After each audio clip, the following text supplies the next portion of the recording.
Most people think canned beans in a pantry is enough to survive a crisis. It's not. Your food stash probably won't last 30 days, unless you do this. In a real emergency, supermarkets are empty in hours. And unless your food can last months without a fridge, you're not prepared. That's where most homeowners get it wrong.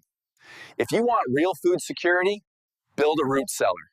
And underground storage keeps food cool naturally, even during blackouts. It lets you preserve vegetables, grains, even meat using canning, dehydration, and fermentation. It's how preppers stay ready year-round.